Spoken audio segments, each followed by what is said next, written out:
I don't even want to start with hello everyone and welcome to my channel. Today we're gonna talk about Rosie's new album Rosie because I just want to scream and praise Madame Roseanne because what the actual hell. I'm obsessed.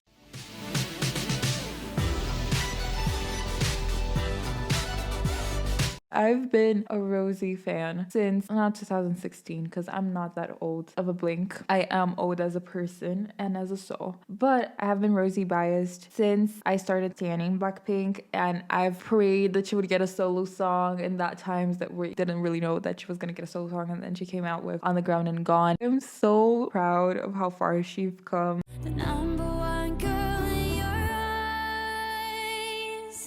The album starts off with Number One Girl, and Number One Girls has been between us for a couple of days. This feels like I'm talking about a ghost, but obviously we all heard it before. I absolutely love the song. I love how it is a ballad, and it is a lot more what I was expecting from Rosé because ballads are like her thing, and it is not out of the charts creatively or extremely impressive, but it is so raw in the sense that she portrays the emotions during the song so well. I saw this vocal coach reacting to her, and then he was like, she purposely cracked here, and it's just amazing. And exactly, it's just that amazing. And the studio version doesn't even compare to the live version that we heard in Youngji's season something show. When I saw that video of her singing live, and sure, there's like the adjustments or whatever, but it was just so crude, and I love that version so much more than the studio version. But still, I re-listened to it once again, and what can I say? Heartbreaking and beautiful at the same time. I love how it is a really long song. It has a bridge. Gorgeous bridge. The vocals, absolutely insane in the bridge. I really like the bridge. And then when she starts singing the chorus again, but it's like in a different note, and then it hits off again with all the instruments together and her voice in the second verse of the last chorus. Absolutely stunning. Love it. Love the composition, the production. Even though it is pretty simple, it's not something crazy or something we never heard of before, but so well put. And the way that I am able to understand her feelings, and obviously I can also relate to it, and the live version just brings out those emotions, the pain, so much more that I want to see her in a concert. I want to see this live, if it's not that much to ask. But every time I listen to it, it gets a little bit better because I notice something different or because I connect to like a certain part. But the song is stunning to the ears. I really like the music video as well because it's like really simple, but it does a job, and it was directed by Rosé. We love that. I did think that when she was describing the song, she said that it was like so disgustingly honest, like all of her real like, emotions after having this night where she just read a bunch of hateful comments and she was just so lost in that environment. And I do think that the lyrics are not that bad. Like when she said, oh, disgustingly honest, I thought it was gonna be something like real like deep, and I feel like they're pretty mild. But I'm so proud of her to being able to open up and have some honesty. Number One Girl, just amazing. I feel like if we were to give scores out of 5 to every song, I would put this at a solid 4.5 out of 5. Amazing. And then we get to 3 a.m. And 3 a.m. is not a song I particularly liked. The indie vibe, I don't even know if it's an indie vibe, but it's not one that I listen to. I wasn't expecting the chorus at all, and I think the chorus is pretty fun. And maybe with a few more listens I can get it, but I listened to it a couple times and I still didn't get the song. So I feel like it's not really for me. I do think out of all of these songs, 3 a.m. is definitely my least favorite of the album, and probably the only one I would skip. It was a little too unserious for me when she starts off and she's like, I just saw a red flag, I'm gonna pretend I didn't see that. Like, I want to laugh. And then I like the idea of the song and I like the direction, but I didn't really like the execution, let's say. It feels like it's almost nice, but I can't really enjoy it fully. I think also that this song, if I hear it with like a live guitar or live performance, I would change my mind on it. I do feel like the lyrics, they are pretty relatable, as her whole album is. Like, yeah, I saw red flag, I'm gonna pretend I didn't see that because I still really like you, or I still want you. So many friends of mine I could send this song to. And I do like the lyrics, but I don't know. I can't really enjoy it completely. So I am waiting for a live version, guitar and all, to see if I enjoy it more or if I can have a different perspective. But for now, I'm gonna say this is the least favorite of the album, and I would give it like a 2 out of 5 in a good day. In a good day, it's been one day. In 2 years and you're still not gone. The third track we have is 2 Years. Then we go back to like the no skip ones, you know? I love the vibes in this one. I love the start of it, the intro, and like just the rhythmics of it. And I love how everything rhymes. Like we have physical, chemical, and they keep rhyming all. And I love it. The chorus is really good and so relatable. Again, like the whole point of this album, I think, as she said countless times, is supposed to be relatable, supposed to be something that people can listen to and hear it, imagining their own experiences. And I do think that this song is pretty relatable, even though I might not exactly have had a relationship where like all of this applies. I feel like it's so real. It just feels so touchable almost, because it feels like something that I could almost taste, you know. It's an experience that is almost universal, and it's just so car ride worthy, you know, like something that I'll listen to while driving and sing my heart out to it. It just feels like that, and I absolutely love this. And I'm so sad that she's like, oh, I even tried with someone new, with someone that was nice, but you ruined everybody that came after you. Please, Rosie, please get someone nice. You deserve it. I'm cheering for you to get a better taste in men. Or maybe not, because then you'll be making fire music forever. But then we could have like love songs if it's a nice guy, right? I think that's also nice. So yeah, maybe get a nice guy, Rosie. This song, I cannot go without talking about the lyric. Like my favorite lyric from this song is, even had a funeral for you in my head, but this love never dies. Like it makes so much sense, and I love how it brings back the lyrics from Gone, which is all my love is gone, now you're dead and gone. I feel like there is a really big parallel with that, and if I'm not mistaken, Gone is also from the same relationship, because she said she wrote it in like 2019 and everything is supposed to be about this relationship in 2019.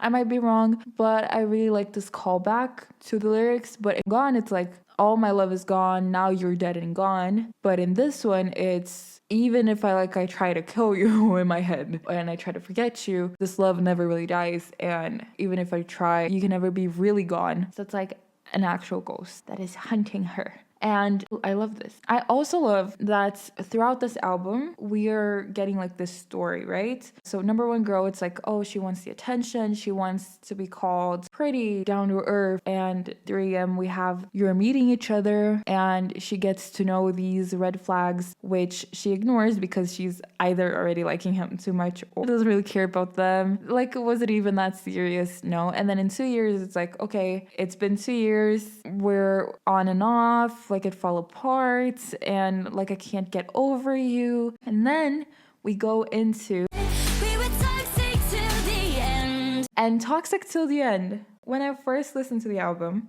I didn't really like it. And then my first listen, I was like, this isn't it. But then I saw the music video. Absolutely stunning, but we're gonna talk about that a little bit later. And like, I don't know, I changed my mind completely. I don't know why I ever thought that it wasn't good, because it sounds amazing. Like after I saw the MV, I'm like obsessed with this song, and this is gonna be the song that I'm gonna listen to so many times, and then I'm gonna puke when I listen to it in like 2 months, because I'm gonna be so sick of it, because I am absolutely obsessed. I love that it has like Olivia Rodrigo / Avril Lavigne vibes. It's like mean, and it has like this punky touch to it, but it's also pretty melodical. And the bridge is so good. Like, give her a civil engineering degree, because this bridge just connected me to heaven. The part where she's like, ladies and gentlemen, I present to you the X. I was gagged. And imagine this in a concert. It's gonna slay, which is why, again, Rosé, please world tour when? Right now. Because you said you're gonna tour and have an album with Blackpink next year. So can we please have a concert? Please come to Brazil. So yeah, the song sounds amazing. bridge to die for. And the lyrics are so smart. I think my favorite lyrics out of the entire album is the verse in the song where it goes like, his favorite game is chess, who would have ever guessed, playing with the pieces in my chest. That goes so hard. I love this line because it's so smart, playing with the pieces and then chess, and then everything connects and rhymes so nicely. In this song, we got the I can forgive you for a lot of things, for not giving me back my Tiffany rings. And he didn't actually steal any of her Tiffany rings. That whole discourse about like, who would have stolen stuff from her? It can't be him. He is a rich guy. Who said the rich doesn't steal? I can't. I love Twitter. I freaking love it. I laugh so much.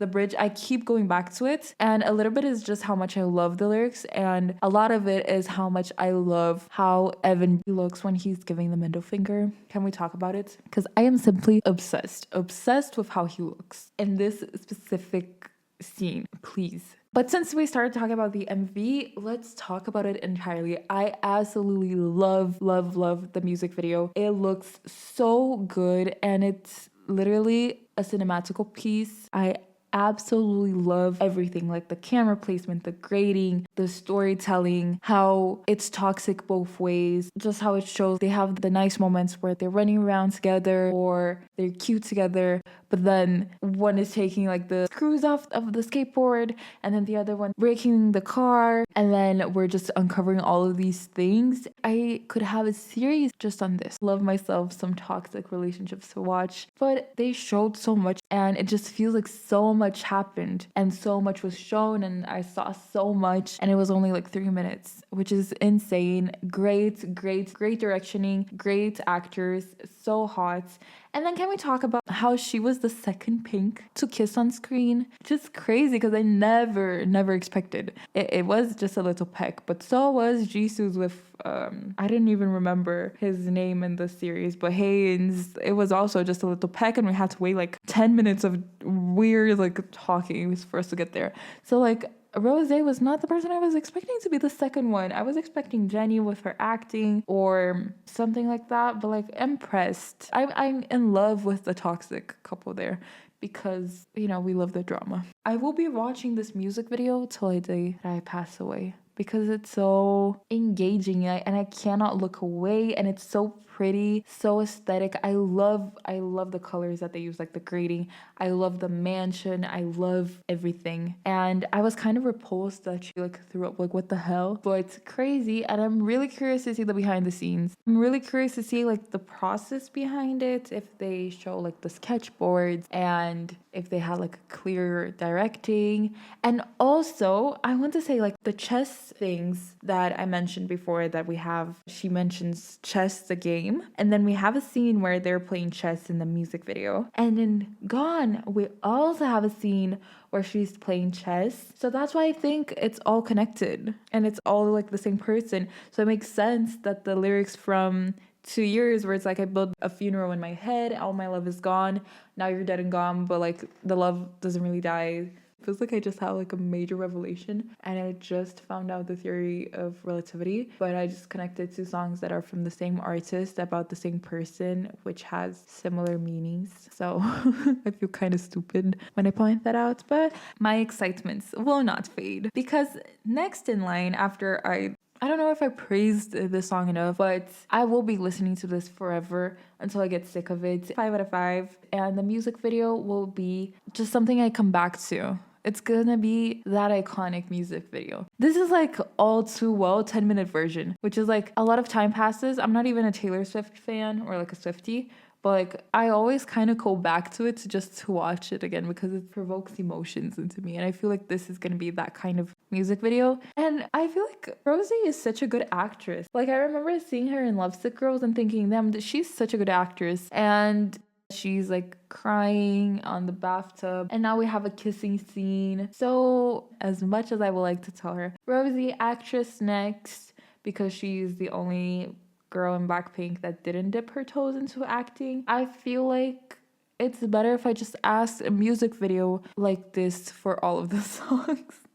Because I don't really want her to go into acting. I want more music. I want an evolution of where all of this came from. You know, like in 2 years, I want to see her growth and I want to see more. And I just want more of her singing because I am not a blink if I don't want more from them, even when they gave me stuff, because I have been so starved. Moving on, or else I'm just gonna get stuck talking about the music video and how much I really think Rosé is pretty. We could get drinks or we could get coffee.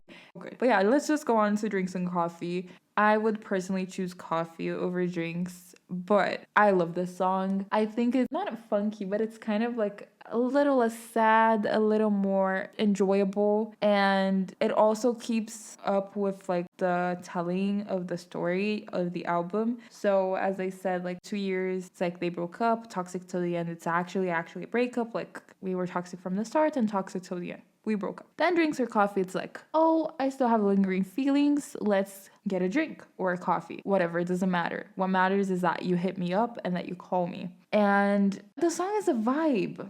Like, it's nothing groundbreaking, but it's fun and I feel like it's a vibe. I was a little like, oh my gosh, she said naughty. Was she shocked with the kiss? No. But was she shocked when she said naughty?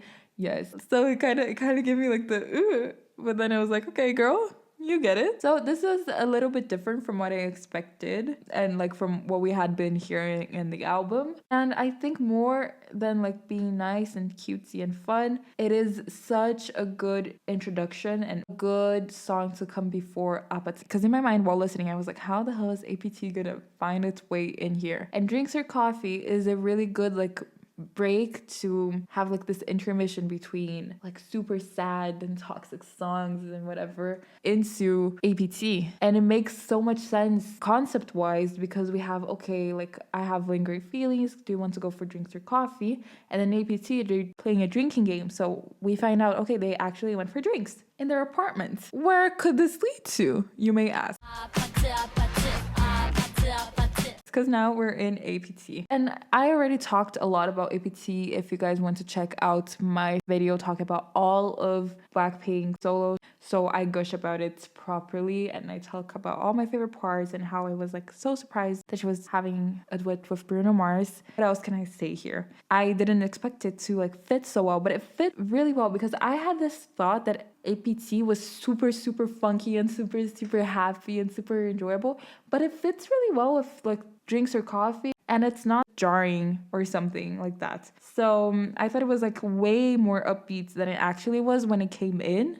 Even though I heard the song like 1,000 times by now, it fit well and I was like, yes, it fits well. My worries were for nothing. Thank you, Drinks and Coffee. Like I didn't get tired of the song and I listened to it relentlessly to the point that I don't actually seek it out to listen to, and I was like, oh, I'm gonna have to listen to APT again when I listen to her album. But then I listened to it, I was like, oh, the song is just so good, I don't even get tired of it. Like it's so good, such a good production, literally magic in this. Also, I love Bruno commenting on Rosé's stuff, like who the hell is he? I love it. I think it's great promotion and I think it's just so cute, and I really like the interactions that APT brought to us. Like the whole thing in Mama was so freaking funny, like the whole kamsamida and the high five / hug. I think Bruno is just so funny. Like every time he comments, it's a gem. This dude knows how to be funny and he knows how to make a freaking song. Okay, he's amazing. So claps to that, I guess. And since I said like I talked about APT before, after I listened to it again, there's so many little things that just stand out. And today I'm obsessed with this part, which is Bruno's, and it's like this whispering. It's whatever.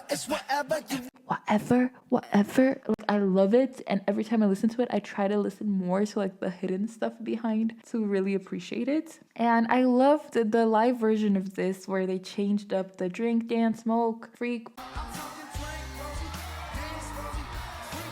Absolutely love it. And APT is just like a 10 out of 10, 5 out of 5. It made it to the top because it's good.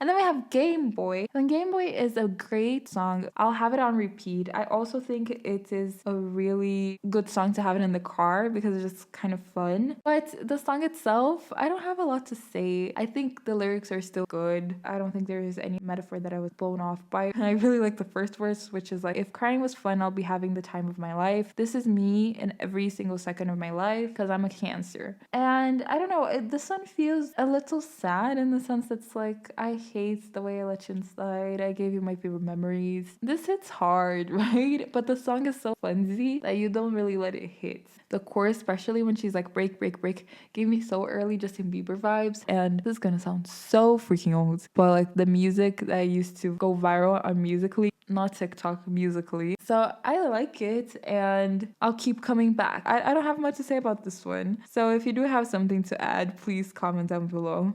And feel free to add about any other of the songs. But this one is also really solid. It's like a 4 out of 5 is what I would give. I don't have much to say about that because the next one is the absolutely best song in the album. I'm fragile, I'm speechless, don't leave me in pieces. Which is Stay a Little Longer. So sad, so real, and so freaking raw. And then this is the kind of song that I can just visualize edits in my head. Those edits of like full songs for anime and stuff like that. Just like Ghost of You from 5 Seconds of Summer. Oh, that one that is so sad, which is You Can Be King Again. Like I was listening to the song and I was like, this would make such a good song for one of these. But anyways, the song is my favorite. It's so good. Vocals and the lyrics in the song are just so good. Like it starts off already and I'm like, Adele is the piano, so I know it's gonna hit. And then it is also 4 minutes long, so I know it's gonna hit harder and it's gonna be an entire ballad and it's just like Number One Girl, but better.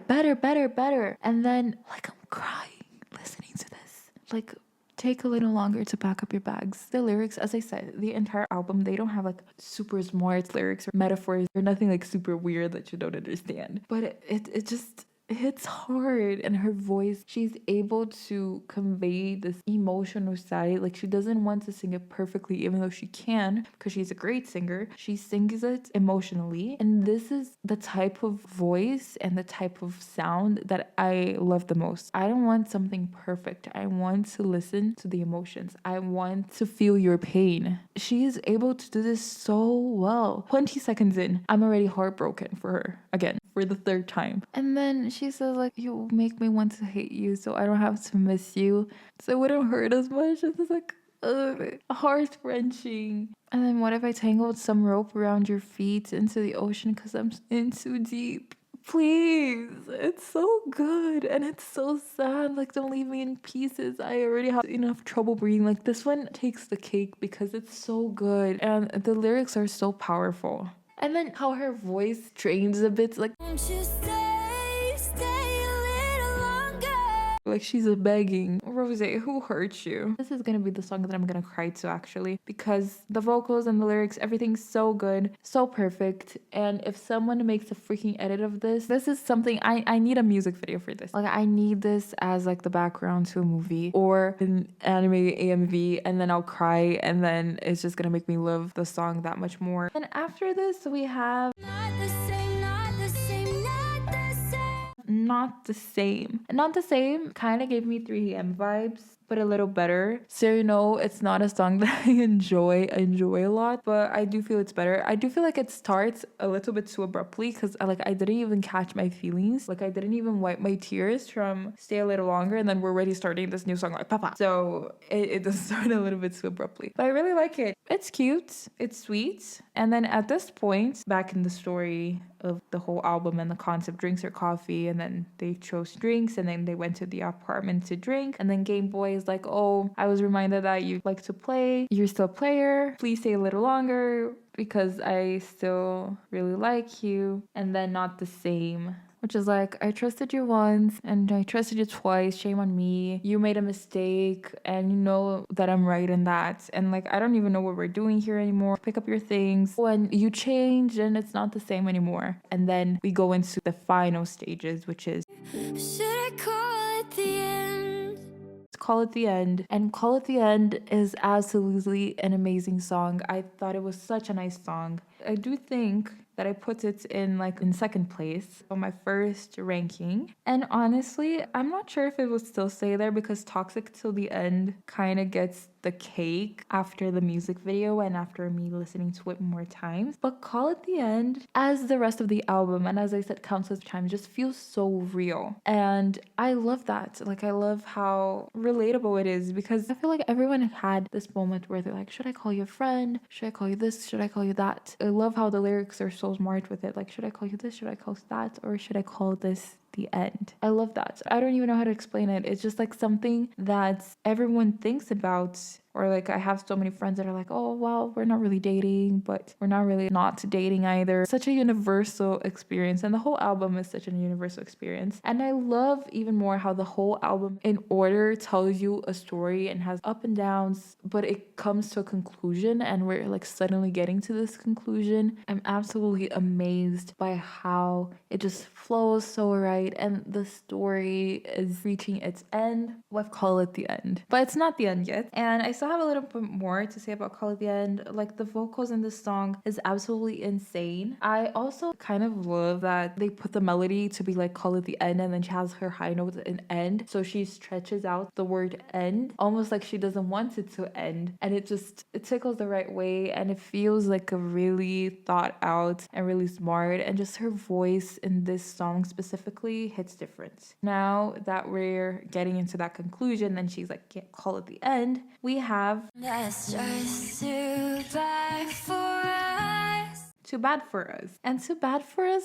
is amazing. I love the song. I think in my ranking, I would put this one up there as well. It's not the first, but it could be second or third place, maybe after Toxic Till the End, because I kind of love it now. And I feel like this is also the kind of song I would listen to when I drive. It sounds really familiar, and I think it sounds a lot like this other song called Home by Gabrielle Aplin. Like, it's not the same, but it gives me like the same vibes, and I love that song. It's just obviously that I'm gonna love this song as well. It feels like I can almost sing it already because I know it by heart, because it feels just that familiar. It just warms my heart a little bit because it sounds close to home, both the song and just like close to home in general. So it's really good. I really, really like the vibe. Lyrics, again, don't disappoint me. I love the vocals, and there's this one part where she's like, oh, and it just sounds so freaking good that I'm gonna put it here for you guys to hear it. Now I'm dancing on my own.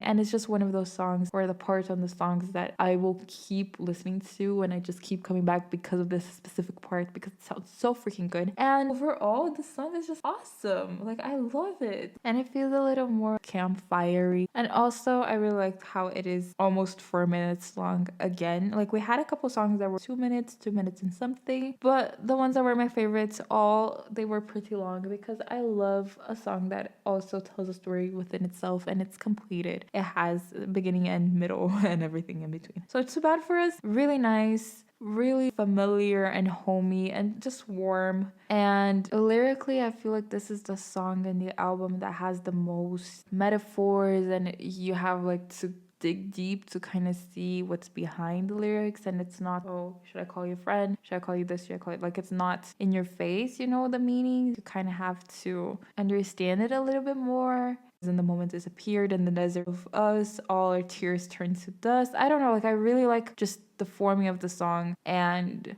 like, oh, almost touched the sun, I guess we got too close. It has a little bit more depth. It's not as literal, or maybe not as relatable maybe as the other songs, in the sense that the lyrics, for you to understand, you need to like unveil them. But I really like it in the vibes of stuff that I enjoy. And it says like, roses don't grow here. Her name is Rosé, the name is Rosie. Like, roses, I don't know, it just makes sense. It just makes sense. This is now a desert. We can't really like do anything anymore. There's no way we can have a flowery field here because what was between us, our relationship just turned into dust. And that is the end, like the conclusion kind of. And it makes sense being second to last song and having this, what can we even grow out of this? Nothing. So can't go forward, can't go back again. When you see the lyrics, it's a little bit sad, but also comforting in the way that it's like, okay, like we have to accept that there was no way roses are gonna grow here.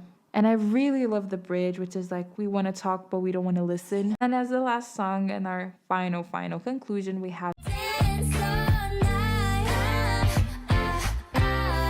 Dance So Night is the type of song I feel like I could hear in a coffee shop when it's a little like late in the day and there's almost no one inside. But it's also the kind of song that you would just kind of dance to in your room or in the kitchen. It gives me that kind of vibes and I really like that. It's not super uplifting, but it's like fun enough. And I feel like the lyrics convey a little bit of hope for the future. Like it starts out saying, got out of my bed today. So I feel like starting it like that is like, oh, there's hope for the future. And I really like, oh, the little two birds. And then one asked me, like, if there's anything I would change. And I didn't know what to say. So this is like her looking back to the whole experience. And like from another point of view, I guess, like you know, when you're older and then you look back to stuff and then you're like, well, I had so many regrets about that, but I don't think I would change anything. Stuff like that. It just sounds nice and it gives me that kind of hope. Like I'm not gonna obsess over the stuff I don't really regret. I just dance so nice. And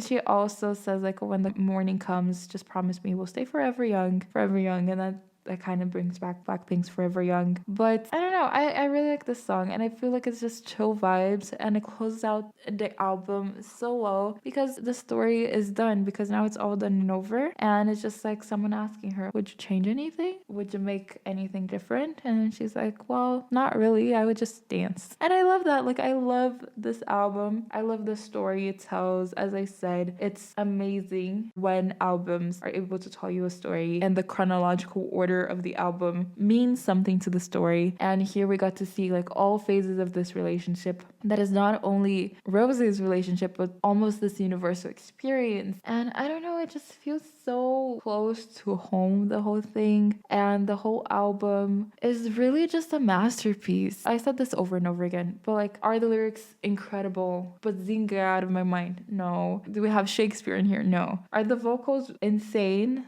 Yes. The vocals are kind of insane, but it's not like Mariah Carey. Like, we don't have like falsettos all the time. And neither is like the production crazy. But the story is so well told. The emotions are conveyed so well. And I am able to understand all the feelings and input my own feelings as well to the albums and relate to it in my own way. In such a way that I feel like only masterpieces can do this. When I listened to it the first time, I like sat to myself and I was like thinking like, this is a really great album, but it wouldn't compare musically to like my favorite. I feel like this isn't even a K-pop idol, but like my favorite Western albums. But at the same time, it feels like so personal and so deep that it makes it be like one of my favorite Western albums, if you understand like what I mean. For example, I really, really like Emails I Can Send by Sabrina Carpenter because it's just super raw and it talks about this really real stuff about her and like all these problems she went through. It's just such a vulnerable album. And Eternal Sunshine as well was so vulnerable and I really liked it, even though it might not have like my favorite songs